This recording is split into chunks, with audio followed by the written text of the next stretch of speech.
Look at the camera. Okay. Breathtaking bucket plug, along with some Punic War character pins. Buy them. Oh, Marcellus, you sure have a lot of dignitas. Kiss me. Okay. Hey, Dad. Hi, son. Just reading the newspaper. What can I do for you? Well, you know how you always say Rome is the greatest civilization in the world? It bloody well is. Well, I was just wondering, what makes us so great? How did we come to be? Wow. My son. Boy, let me take you on a journey to this side of the room. The story of Rome begins with these beautiful baby boys going to town on some she-wolf mommy milkers. That's gross. You're gross!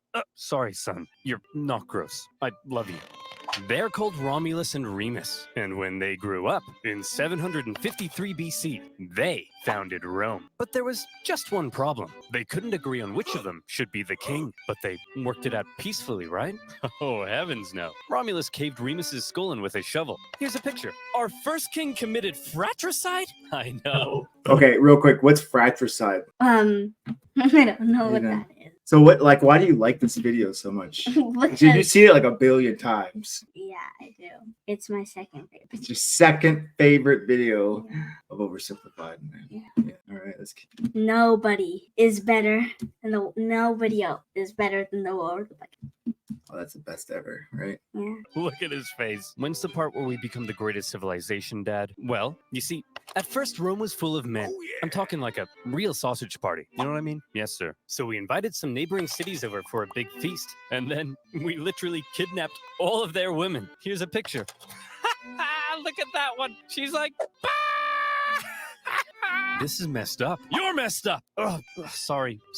I'll be a better father. I promise. So then, finally, after centuries of monarchy, those tyrannical kings started getting a little too big for their britches. So we overthrew the kings and established Rome as a republic. Is that when all the killing stopped?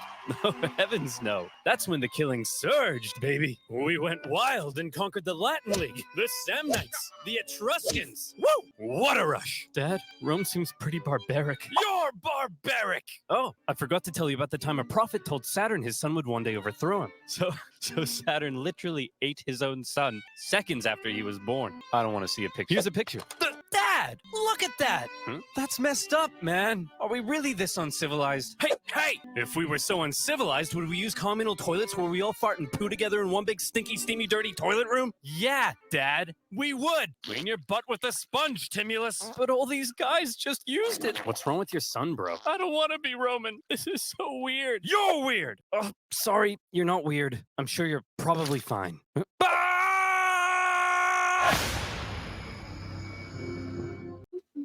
All right, so what do you think it's so far?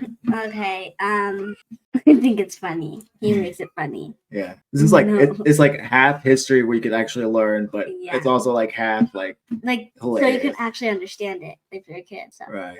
What do you think about Rome? Isn't it the best ever? The best ever. You like it? If we so uncivilized, would we in the same toilet together? You're uncivilized. You're uncivilized. The Roman Republic, a nation that, since its foundation, had been stabbing necks all the way down the Italian peninsula. But this isn't the famous Roman Empire that ruled the known world. Not yet anyway. This is a relatively juvenile Rome, still just a regional power. In 264 BC, the big daddy of the Western Mediterranean was Carthage. Let's rewind a bit. Carthage was founded in 814 BC when some Phoenicians in Tyre had a mega surplus of goods and decided to export those goods across the Mediterranean. They became the dominant trading power in the region, and to support their growing trade network, the Phoenicians established a number of colonies, one of which was Carthage. Therefore, Carthage began its life as a Phoenician trade colony, and the Carthaginians were actually Phoenicians, or if you're a Latin-speaking Roman, they were Punic, hence the name of the video.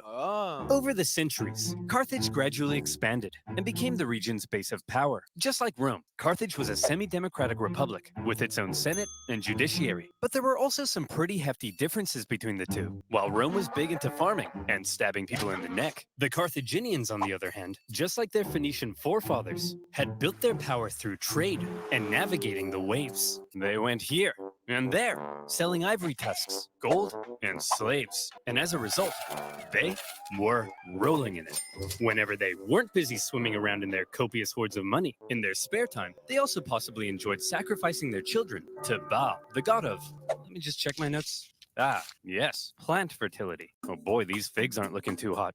Maybe if I throw my son into a burning pit of fire, they'll grow. Have you... Like, didn't we talk about this at like church today? They have like an altar and stuff, and like now the sacrifice is like Jesus, but like this is what did you know? Yeah. Like he actually makes it funny. Like, what if I throw my son into the fire? Have you tried watering them, Dad? Yeah. Now we'll try that second. This is what they did back in the day, though. They wouldn't like if they would sacrifice stuff to their gods, thinking that would work. It wouldn't. Now let's try that second. Okay. Mute microphone is A, and then play, pause, share. Oh shoot! I could do this. Okay. Q. No, wait. Z, S. Okay, so A and S. So A will pause my mic and S will pause the shared video. Holy crap, that's really, really helpful. We're still learning how to YouTube, okay? So, like, come on, give me. You tried watering them, Dad? No, we'll try that second. As a result of all their trading, Carthage had emerged as one of the Mediterranean's superpowers. But wait, they said, Rome? What the heck is that? Well, I know it's a pretty obscure little country that you've probably never heard of. But this spunky young nation was about to upset the entire region's balance of power. Initially, the two sides enjoyed relatively friendly relations. What's that country called now? A couple treaties, but it was a relationship that was practically destined to turn sour. See, Rome had a thing where they liked to aggressively expand their boundaries, often viewing such expansion as a defensive act. Kinda like when you kill your neighbor because you knew eventually they would have tried to kill you first.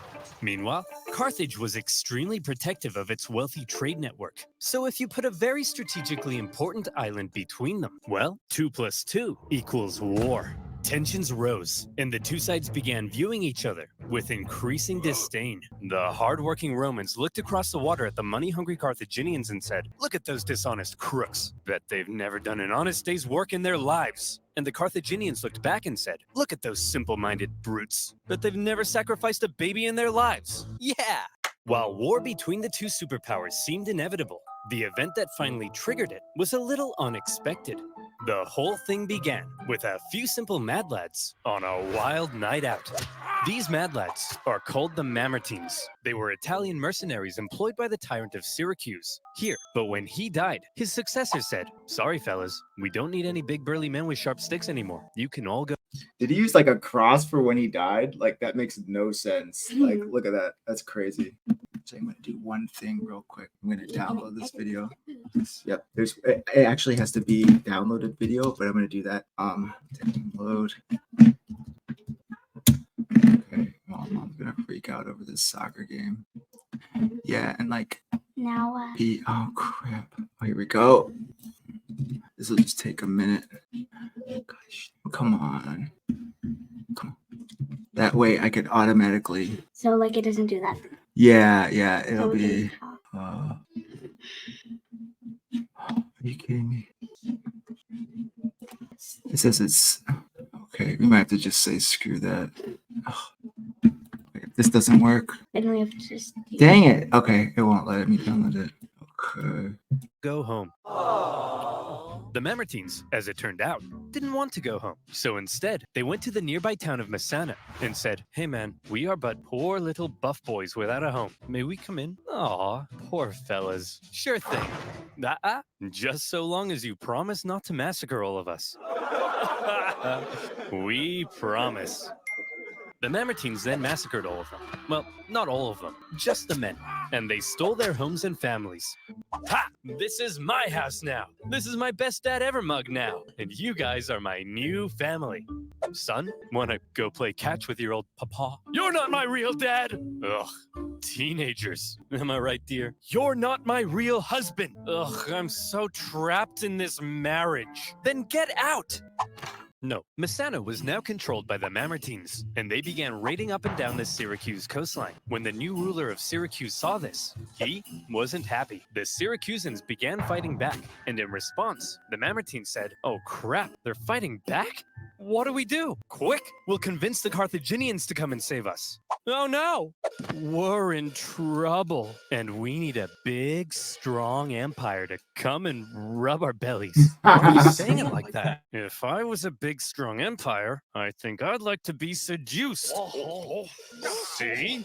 It's working! The Carthaginians had long dreamed of controlling all of Sicily. They had been fighting Syracuse and their Greek influence on the island for centuries. And now, here was a great opportunity to get one over on them. So Carthage promptly answered the Mamertines' cry for help and sent a force to garrison Messana. As it turned out, however, some within the ranks of the Mamertines weren't too happy with the occupying Carthaginians, and they sent out a second cry for help to Rome. When it reached the Roman Senate, they were a little more hesitant. Going to help the Mamertines ran the risk of triggering an all-out war with Carthage, and they had only just finished conquering the Italian peninsula, so they were kind of tired. Plus, the Mamertines were all the way across the water. They had never made a leap like that before, so you would assume that to avoid any conflict with Carthage, the exhausted Romans would probably sit this one out. But you would assume wrong. Rome just couldn't resist a good chance for war. Why? Well, there's something you gotta understand about Rome.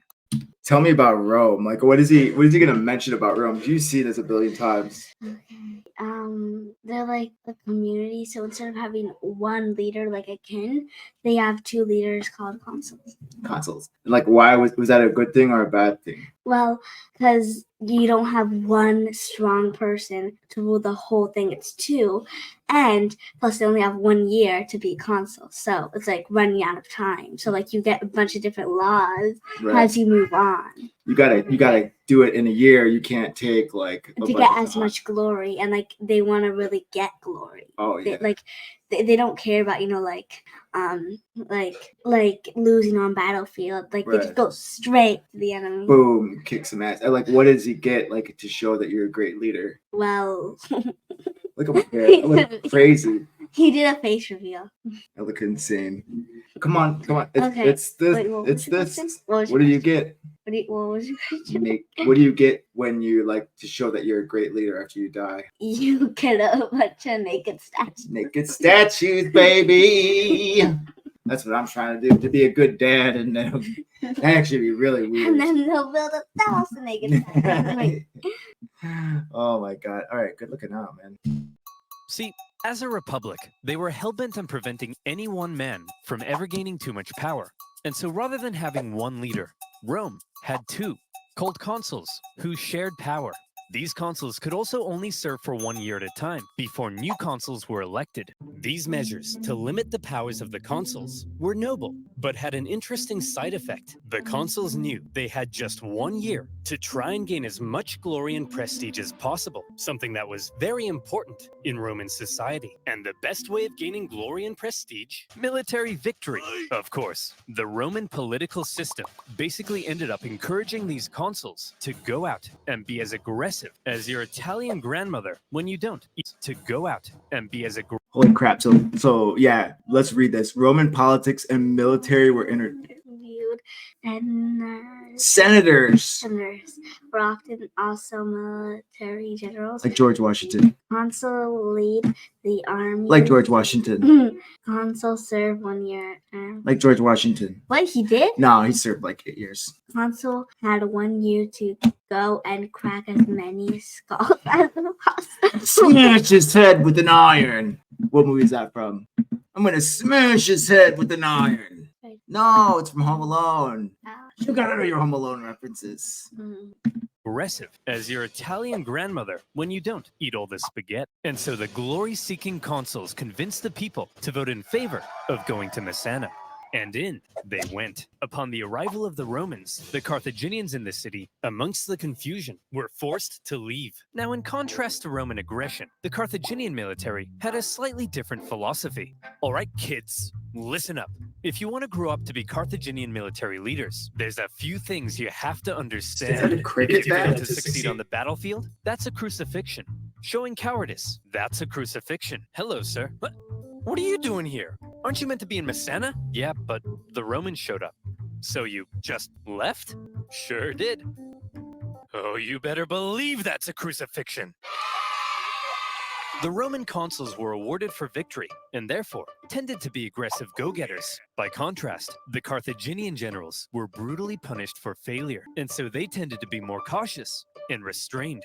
This dynamic is helpful for understanding some of the crazy things that happened during the Punic Wars. Wrong. So like explain that difference. So the Punic, what were the Punics? What are they called? The Romans call them Punic. So you asked me what's the Yeah. difference. They can lose, but like they won't get glory and victory, but they won't get punished. They got like that. punished for losing. But if they win, they get like a 1,000 naked statues of them. Yeah. Oh, the Romans. No, the Romans. Yeah, I was talking about the Romans. Oh, yeah. If they lose, they get a crucifixion. Right. They were punished severely, Yeah. like the North Koreans. You know, they don't. Luckily, they won today. I don't want to say this. So, the Romans have crossed over to Messana, and now there was some red on the island. Hit that panic button. This turn of events was unacceptable to both Carthage and Syracuse, so the traditional enemies teamed up to kick the Romans off their island. They surrounded the city and said, "Hey, you jerks! This isn't your island! Come out of there at once!" "Okay, we're coming!" See, Phil, you just gotta speak with authority. That's what being an alpha male's all about. Hey, man. You brought your weapons and armor? No, I didn't mean... Oh, crap. Out the Roman legions came to engage the Carthaginians in battle, and they sent them packing. With the Battle of Messana, whether intended or not, by going to help the Mamertines, the two sides had just slipped into an all-out war. With the initial Roman victory, towns across Sicily, including Syracuse, began switching allegiance, because being a winner is more fun. But the Carthaginians weren't about to just give up. Team Rome, baby. In 262 BC, they began building up their forces at Agrigentum. So the Romans, being aggressive go-getters, aggressively go-got them.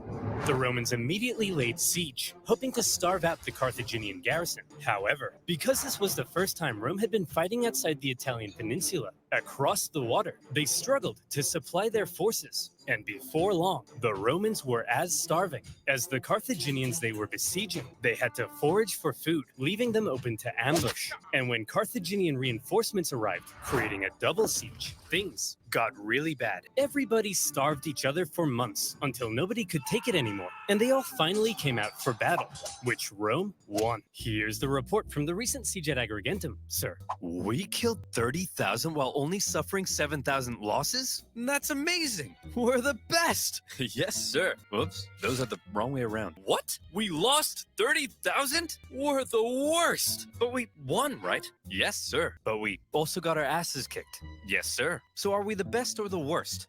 Yes, sir. The Romans won at Agrigentum because they were aggressive go-getters, and they now began eyeing up the possibility of conquering the entire island. But they also suffered very heavy losses, and it was clear they couldn't sustain a campaign if they couldn't supply their troops. Here's the issue. Sicily was an island. Islands are surrounded by water. A strong navy would be vital for supplying troops and winning the war. Here was Carthage. I was trying to help you. I got you. I don't get it. How did water's a problem, right? Yeah. So how did they cross the water to get to Sicily? They had boats. Oversimplified? They had like a little boats, or like maybe they like had like a ladder or something. To cross. That didn't make sense. No, I don't know. Maybe they had like a boat that was good enough to just cross over, but not a boat that Not was good enough fight. to like go all the way. Yeah, to fight in the war. Yeah, it's always like questionable. Carthage's navy. And here was Rome's.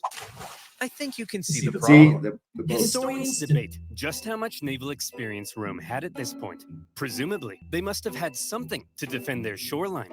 But whatever it was, it would have paled in comparison to the Carthaginian juggernaut. And so Rome had to figure out exactly what to do about all this water. Come on, men. We're not gonna let some pansy candy-ass water get in the way of our glorious victory against Carthage. Charge! Tell my kids I love them. We're gonna need a bigger boat. What's a boat? I don't know. If the Romans wanted to win this war and obtain Sicily, there was only one thing for them to do. I guess we're just gonna have to go ahead and build ourselves a war fleet, aren't we? From scratch? From scratch. Well, we don't even know how. Never mind how to fight with one. Don't worry, Hank. We're up to the challenge. Come on, guys. We're Romans, and Romans aren't afraid of anything. And so, the Romans What worked the really hell? hard trying to figure out how on earth you actually build the latest style of warship. In the end, they had a bit of luck on their side. A Carthaginian quinquereme ended up accidentally grounding on Italian soil. The Romans found it and copied the design. While the new fleet was being built, the Romans trained rowers on land. And would you believe it? The Romans put together a full fighting fleet of 120 warships in just 2 months. A staggering feat. Now, I know what you're thinking, but oversimplified. If the Romans can build a That looks war like fleet a from tank scratch in 2 months, then why does it take you half a year to make a video? Well, my valued subscriber, I think you should shut up. What the heck? How on earth did the Romans learn how to build a war fleet? This shouldn't be happening. From what I hear, they copied the design from us, sir. Well, how on earth did they get the blueprint, Carl? I don't know, sir. But I'll tell you what. If you're worried about people stealing your data, and you want to protect yourself from outside threats, don't you dare. Then Don't you do it. If you mention NordVPN, I'll scream. Then Use NordVPN. Do you like? Okay, let's skip that. Can we? Yeah. And that's super fast secures. Nope. Oh my god, that's Get off. he liked to poop, they said. Like, NordVPN world means you can treat it like it. It's overcome. Now where were we? Oh yeah, the siege at Agrigentum, supply issues, and building a war fleet. So now the Romans have a navy, and it's time to put it to the test. But how does one wage ancient naval warfare? Easy. All of the ships had giant bronze rams on the front, so all you had to do was outmaneuver the enemy and give him the jimmies. Smashy Easy as smash. pie. And so the aggressive Romans set out for some good old-fashioned jimmy giving. The consul, Gnaeus Cornelius Scipio, set out for the town of Lipara, believing the garrison there wanted to join the Romans. As he entered the harbor, however, he found himself trapped by a Carthaginian fleet, and in the following skirmish, he was completely outmatched. The Romans may have had a brand new fleet, but when it came to engaging in actual combat, their inexperience showed. There was just Who are you rooting for, by the way? I, Are you rooting for Rome or the other guys? I'm waiting for Rome. Oh 'cause, man, me too. Yeah, I don't want Carthage to win. Oh, Well, dude, I know what happens though. I do too. I was around by this. This happened when I was really young. What? No, you weren't. Yeah. This was BC before Christ. Oh yeah. Well, yeah, maybe. something better happened to my about the grandpa. Carthaginian ships. The Carthaginian rowers had nicer abs. The entire Carthaginian Empire had been built on expert seamanship. So, when it came to water, the Carthaginians were better and the Romans were wetter. In their initial skirmish, the Romans were beaten so badly that the consul, Scipio, was given a nickname, Asina. And if you're wondering what that means, just drop the Ina. So what were the Romans to do? How could they possibly stand up to this Carthaginian superpower? Well, there's something you gotta understand about the Romans. Back when they found that Carthaginian ship and copied its design, that wasn't a one-off thing. Copying their enemies was as Roman as punishing murderers by sewing them into a leather pouch with a monkey, snake, and rooster, and then throwing them into a river, which is a thing they did. Wait, what was I talking about? Oh yeah, copying their enemies. Many of the most famous Roman inventions were actually borrowed. Aqueducts, chariot racing, their gods. Even in warfare, the Romans would get pierced by a Sabine javelin, and they'd be like, wow. They'd get hacked to bits by an Iberian sword, and they'd be like, wow. And they'd copy the designs for themselves. However, they wouldn't just copy it. They would advance it, finding ways to adapt it as perfectly as possible. And in the case of naval warfare, the Romans realized if they wanted to beat the Carthaginians at their own game, they would have to adapt. The Romans excelled at combat on land, not on water. But what if, they said, we could somehow turn a sea battle into a land battle? Sounds crazy, right? Well, they made a couple of tweaks to their warship, and look, here they come again. They must love getting their asses kicked. Sir? What's that toll thing sticking out of their ships? They really are idiots. Look at that thing. That'll make them blow over. I mean, look at... Pop! Pop!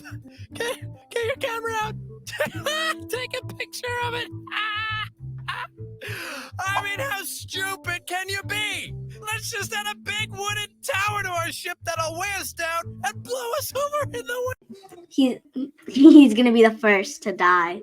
Okay, so stop being like, what if we just add a wooden tower? You're gonna die. Okay. Wind. I mean, what does that thing even do?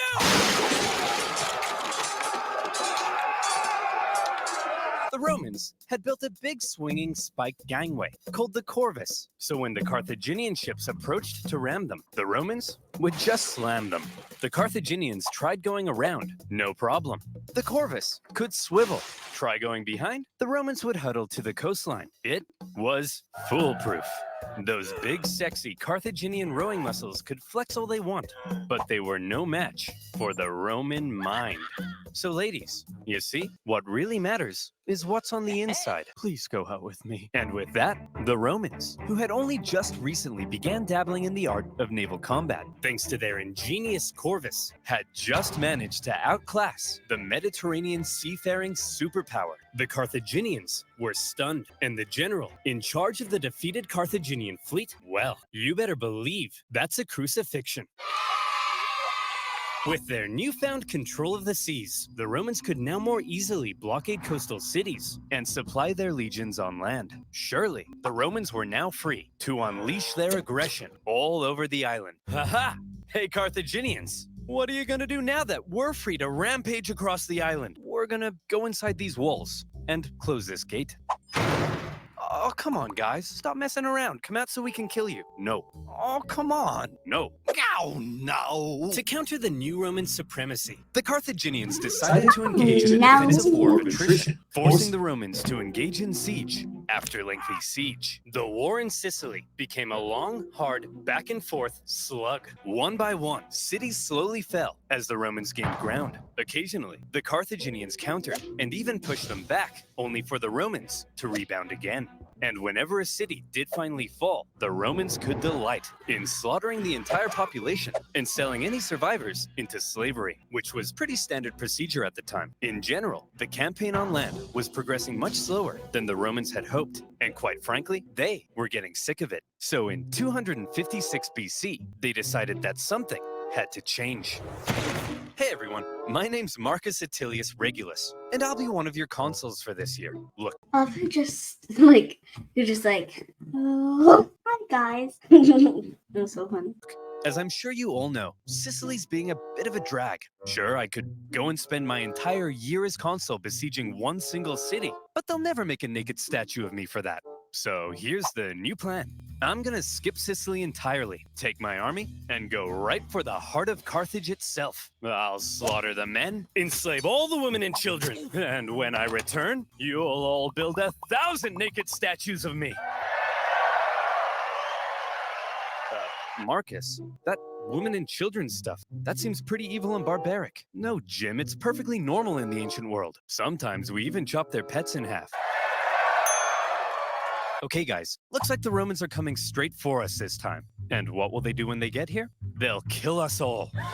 They'll massacre each and every last one of us. They may even chop our pets in half. That's barbaric! No, Rob, it's actually pretty normal for the time. We'd do the same to them. Who'll protect us? Funny you should ask, Mary. That's kind of why I called this meeting. Who will protect us? Protect our families, our homes, our children. You guys? Ha! Don't make me laugh. Why, you're just a bunch of stupid, weak farmers, simple-minded buffoons, cowards, fools. Rob here thinks enslaving women and children is barbaric.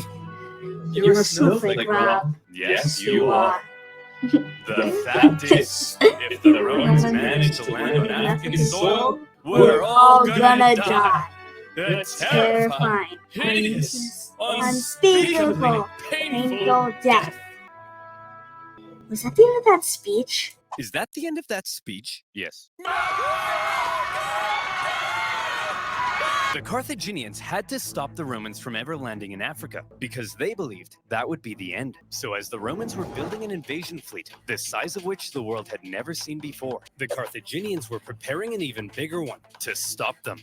And in 256 BC, as the Roman invasion fleet made its way south, the stage was set for a humongous battle that saw 680 warships, around 300,000 men fighting to decide the course of the war. To this day, the Battle of Cape Ignomus remains possibly the largest naval battle in human history, all the way back in ancient times. So the next time your granddad tells you about the time he sank a Japanese aircraft carrier, kick him in the nuts. The Romans had a lot riding on this battle. They weren't just sending their warships, but transports as well, full of supplies and horses for their invasion of Africa. They therefore formed a protective wedge-like formation to punch through the long, thin Carthaginian line.